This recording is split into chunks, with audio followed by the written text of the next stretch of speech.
ಕಾಗೋಡು ತಿಮ್ಮಪ್ಪನವರು ಸ್ವಲ್ಪ ದಿನ ಆ ಶಾಲೆಯಲ್ಲಿ ಓದಿದ್ರು ಹೇಳಿ ಆಗಿರ್ತಕ್ಕಂಥ ಸಿದ್ದಾಪುರ ಪ್ರವಾಸಿ ಮಂದಿರದಾಗ ಬಂದಾಗ ನಾನು ವಿಶ್ವೇಶ್ವರಕ್ಕೆ ಕಾಗೇರಿ ಅವರು ಅಲ್ಲೇ ಪ್ರವಾಸಿ ಮಂದಿರದಲ್ಲಿ ಸಿಗಡಿಗೆ ಹೋಗ್ಲಿಕ್ಕೆ ಕೂತಿದ್ದೀವಿ. ನಮ್ಮ ಎದುರಿಗೆ ವಿ.ಎನ್. ನಾಯ್ಕರು ಬಂದು ಅವರು ಪ್ರಸ್ತಾಪವನ್ನು ಕಾಗೋಡರಿಗೆ ಹೇಳಿದಾಗ ಕಾಗೋಡು ತಿಮ್ಮಪ್ಪನವರು ಅವರಿಗೆ ಸೂಚನೆಯನ್ನು ಕೊಟ್ಟರು. ಬಿ.ಕೆ. ಹರಿಪ್ರಸಾದ್ ಅವರು ಕೊಟ್ಟಿರೋ ರಾಜ್ಯಸಭಾ ಸದಸ್ಯರು ಕೊಟ್ಟಿರ್ತಕ್ಕಂಥ ಹಣವನ್ನು ಈ ಸಂಘಕ್ಕೆ ಬಿಡುಗಡೆ ಮಾಡಬೇಕು. ನಮ್ಮ ಸಮಾಜ ದೊಡ್ಡದಿದೆ, ನೀವು ಅನುಕೂಲ ಮಾಡಿಕೊಡಿ, ಬಡವರಿದ್ದಾರೆ, ಕೈಯಿಂದ ಹಣ ಹಾಕಲಿಕ್ಕೆ ಆಗೋದಿಲ್ಲ ಅನ್ನುವಂಥ ವಿಚಾರವನ್ನು ಹೇಳಿದೆ. ಅವರು ಅಡ್ಡಿಲ್ಲ ಸರ್ ಅಂತ ಉಜ್ವಲ್ ಕುಮಾರ್ ಘೋಷ್ DC ಇದ್ದವರು ಹೇಳಿ ಹೋದವರು ಹಣವನ್ನು ಬರಲಿಲ್ಲ, ಕಾರಣ ಗೊತ್ತಿಲ್ಲ, ರಿಟರ್ನ್ ಹಣ ಮತ್ತೆ ಕೊಡಲಿಕ್ಕೆ ಬರಲ್ಲ. ಹೀಗೆ ಸಾಕಷ್ಟು ಪ್ರಯತ್ನ ಆಯಿತು. ನಂತರದಲ್ಲಿ ಜಗದೀಶ್ ಶೆಟ್ಟರು ಮುಖ್ಯಮಂತ್ರಿ ಆದರು. ಮತ್ತೆ ನಾವೇನು ಕೆಲವನ್ನು ಬಿಡಲಿಲ್ಲ, ಮತ್ತೆ ನಾವು ಬೆನ್ನತ್ತಿದ್ವಿ. ಆಗಿನ ಅಲ್ಲ ಕುಮಾರಸ್ವಾಮಿ ಅವರಿಗೆ 2006 ಇದ್ದಾಗಲೂ ಒಮ್ಮೆ ಭೇಟಿಯಾಗಿ ಅವರಿಗೂ ಮನವಿಯನ್ನು ಕೊಟ್ಟಿದ್ದರು ಮುಖ್ಯಮಂತ್ರಿ ಇದ್ದಾಗ, ಅದು ಆಗಿಲ್ಲ. ನಂತರದಲ್ಲಿ ಇವರು ಜಗದೀಶ್ ಶೆಟ್ಟರ್ ಇದ್ದಾಗ ಮತ್ತೆ ಕಾಗೇರಿಯವರಿಗೆ ನಾನು ಸಲಹೆಯನ್ನು ಕೊಟ್ಟೆ, ಅವರೇ ಉಸ್ತುವಾರಿ ಸಚಿವರು.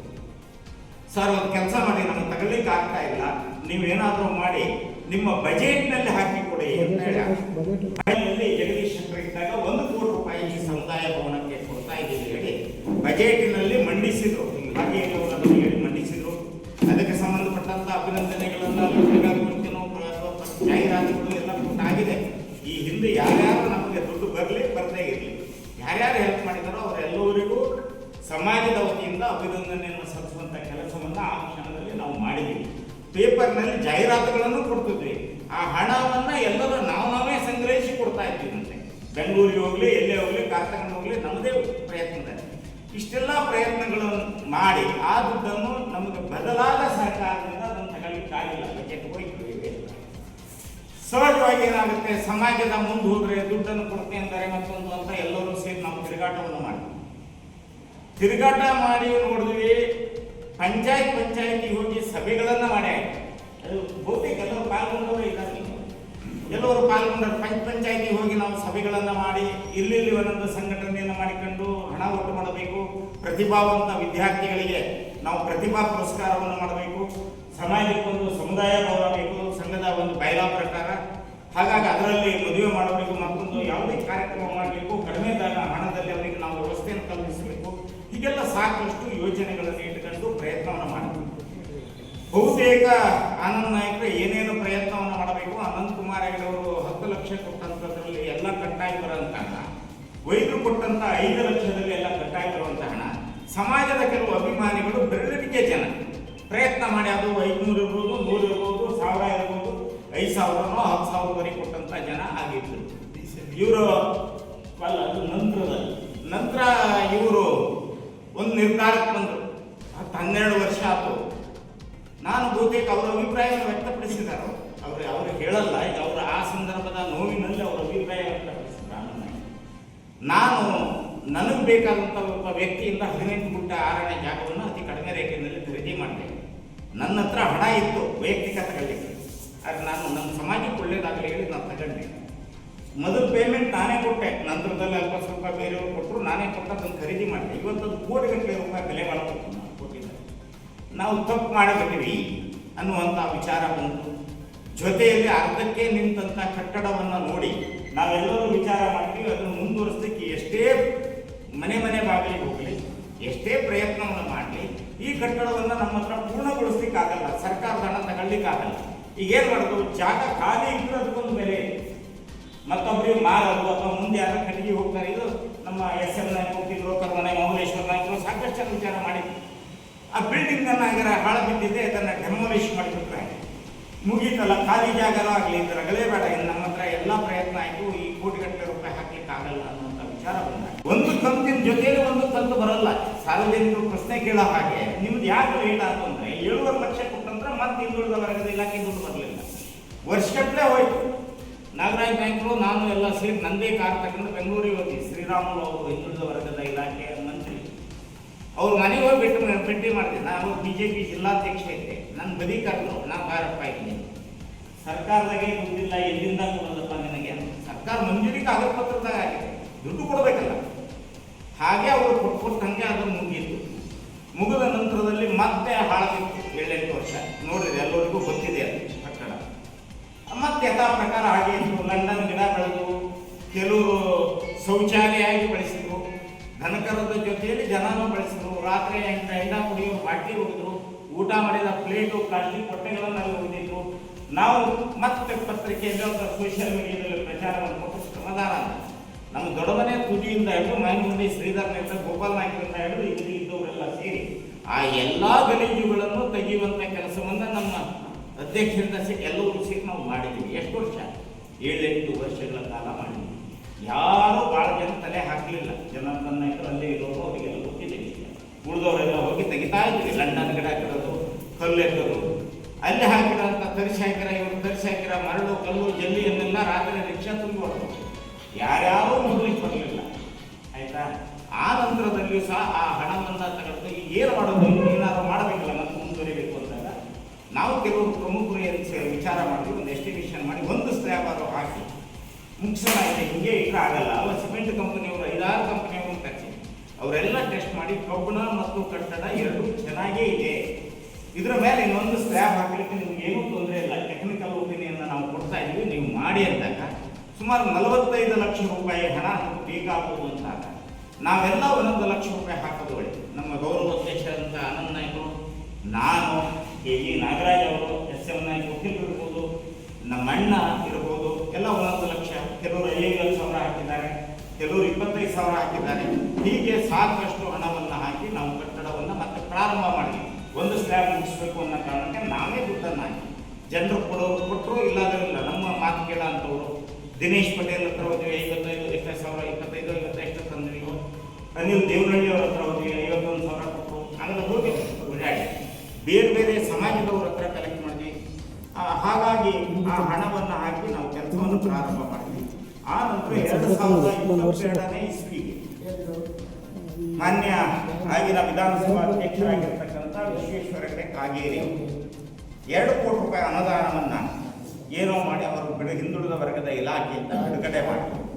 ಅವಾಗ ನಮ್ಮ ಕೋಟಾ ಶ್ರೀನಿವಾಸ ಪೂಜಾರಿ ಅವರೇ ಮಂತ್ರಿ ಇದ್ದರು.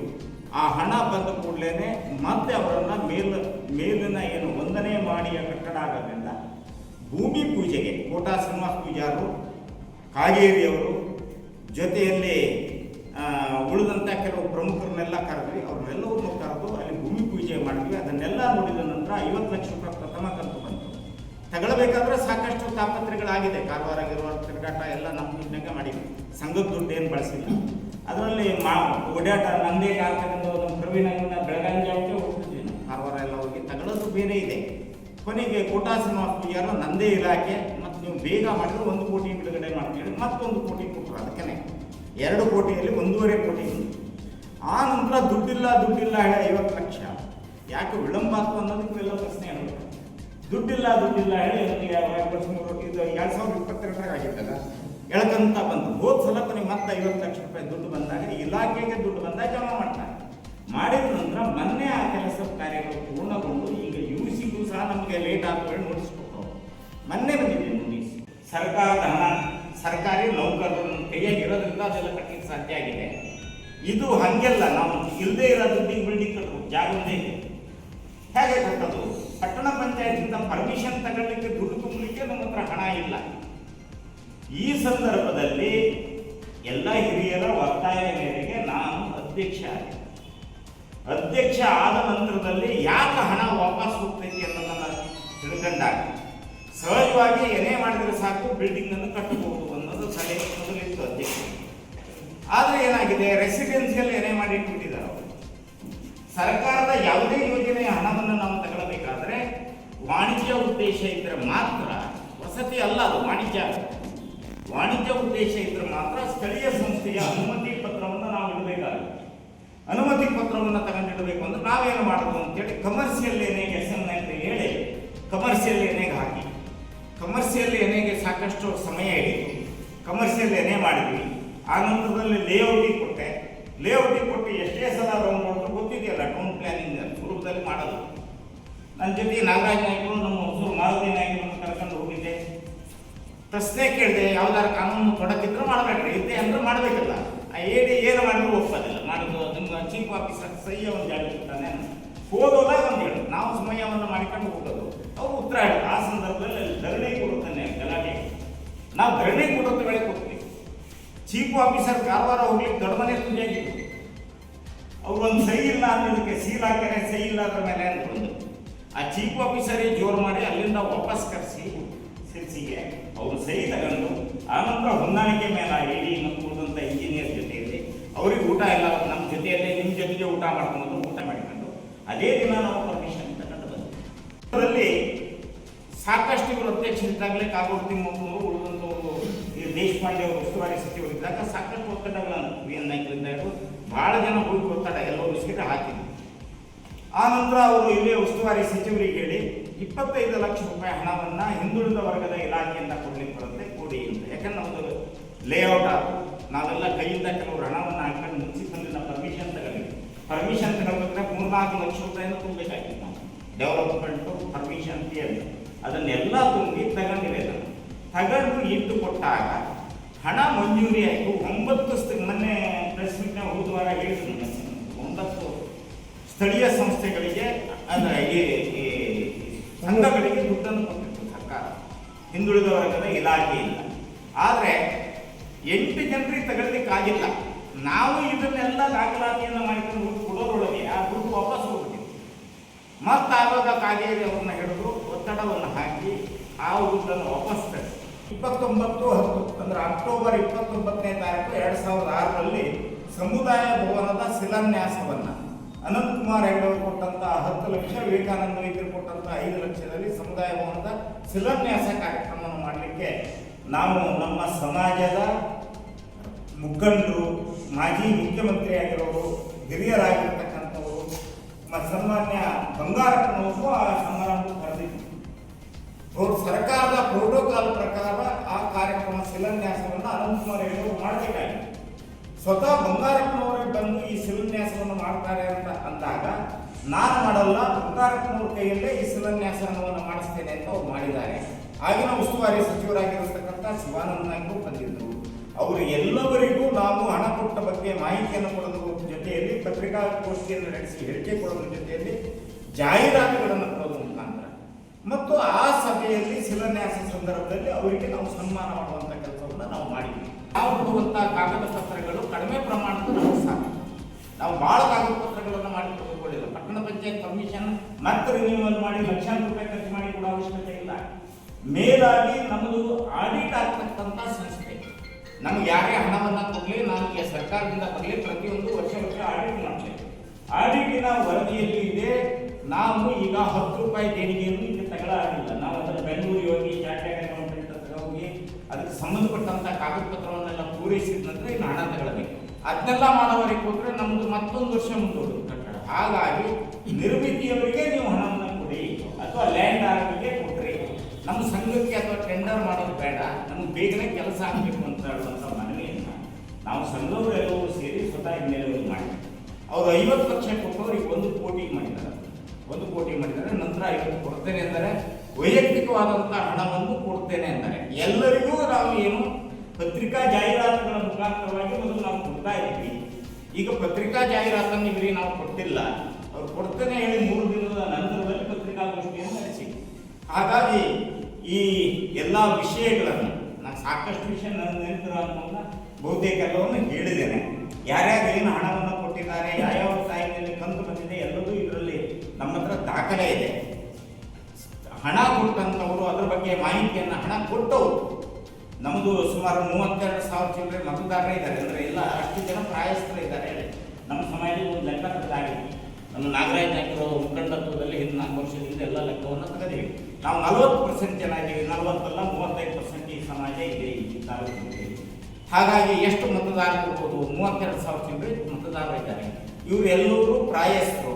ಹಾಗಾಗಿ ಅವರೆಲ್ಲರೂ ಲೆಕ್ಕ ಕೇಳಕ್ಕೆ ಹಿಡಿದುಬಿಟ್ರಂತಂದು ನಮ್ಗೆ ಅದಕ್ಕೆ ಒಂದು ಖಾತೆನೇ ಓಪನ್ ಮಾಡಬೇಕಾಗುತ್ತೆ. ನಾವು ಅವರಿಗೆಲ್ಲ ಲೆಕ್ಕ ಕೊಡೋಕ್ಕೆ ಹೇಳೋದಕ್ಕೆ ಇದಕ್ಕೆ ಒಂದು ಮಾಡಬೇಕು. ಹಾಗಾಗಿ ಪತ್ರಿಕೆಗಳ ಮುಖಾಂತರ ಎಲ್ಲರಿಗೂ ಆ ವಿಷಯ ಅರ್ಥ ಆಗಲಿ. ಕೇಳಿದಾಗ ನಾವು ಲೆಕ್ಕ ಹೇಳಬೇಕು ಅಂತಿಲ್ಲ. ನಮ್ಮ ಸಂಘದಲ್ಲಿ ಇರ್ತಕ್ಕಂಥವ್ರಿಗೆ ಯಾವಾಗ ಬೇಕಾದ್ರೂ ಲೆಕ್ಕ ಕೇಳಿ, ಯಾವಾಗ ಬೇಕಾದ್ರೂ ಪ್ರಶ್ನೆ ಕೇಳ್ರಿ, ಯಾವಾಗ ಬೇಕಾದ್ರೂ ಮೀಟಿಂಗ್ ಮಾಡ್ರಿ ಇರಲಿ, ಅದಕ್ಕೂ ಮಾಡೋಣ. ಇಡೀ ಸಮಾಜ ಎಲ್ಲ ನಮ್ಮ ಸಂಘದೊಳಗಿಲ್ಲ. ನಾಮಧಾರಿ ಇಡೀ ಸಮೂಹನೇ ನಮ್ಮ ಸಂಘಕ್ಕೆ ಸೇರ್ಪಡೆ ಮಾಡ್ಕೊಂಡಿದ್ದಲ್ಲ. ಇದರಲ್ಲಿ 150 ಜನ ಸದಸ್ಯತ್ವವನ್ನು ಹೊಂದಿದ್ದಾರೆ. 150 ಜನ ನಮಗೆ ಹಣ ಕೊಟ್ಟವರು ಇದ್ದಾರೆ. ಅವರು ಈ ಸಂಘದಲ್ಲಿ ಸಕ್ರಿಯವಾಗಿದ್ದಾರೆ ಬಿಟ್ಟರೆ ಸಮಾಜ ಎಲ್ಲ ಇಲ್ಲ. ಹಾಗಾಗಿ ಎಲ್ಲರಿಗೂ ನಾವು ಉತ್ತರವನ್ನು ಕೊಡ್ಲಿಕ್ಕೆ ಹೋಗೋಕ್ಕಾಗಲ್ಲ. ನಮ್ಮ ವಿರುದ್ಧ ಏನಾದರೂ ಕೆಲವು ಹೇಳಿಕೆಗಳನ್ನು ಕೊಟ್ಟವ್ರು ಇದ್ರೆ ಅದ್ರ ಬಗ್ಗೆನೂ ದಾಖಲೆ ಹೊಡಿಸಿದ್ವಿ. ಇಲ್ಲಿವರೆಗೂ 1 ರೂಪಾಯಿ ಹಣವನ್ನು ಕೊಟ್ಟಿಲ್ಲ ಅವ್ರು ಯಾರು. ನಮ್ಮ ಹಣವನ್ನು ಕೊಡಿಸ್ಲಿಕ್ಕೂ ಅವ್ರು ಯಾರು ಬಂದಿಲ್ಲ. ನಮ್ಮ ಶ್ರಮದಾನದಲ್ಲಿ ಇಲ್ಲ, ನಮ್ಮ ಸದಸ್ಯರೂ ಅಲ್ಲ. ಹಾಗಾಗಿ ಅವರಿಗೆ ನಾನು ಕಿವಿ ಮಾತು ಹೇಳೋದೇನಾದ್ರು ಇದು ಪ್ರಥಮ ಅಲ್ಲ, ಎಲ್ಲರೂ ಕೊಟ್ಟಾಗಲೂ ಅಭಿನಂದನೆ ಹೇಳಿದ್ವಿ, ಜಾಹೀರಾತು ಕೊಟ್ಟಿವಿ. ಇವ್ರಿಗೆ ಜಾಹೀರಾತು ಸಹಿತ ಕೊಡಲಿಲ್ಲ, ಬರೀ ಅಭಿನಂದನೆ ಹೇಳಿಲ್ಲ.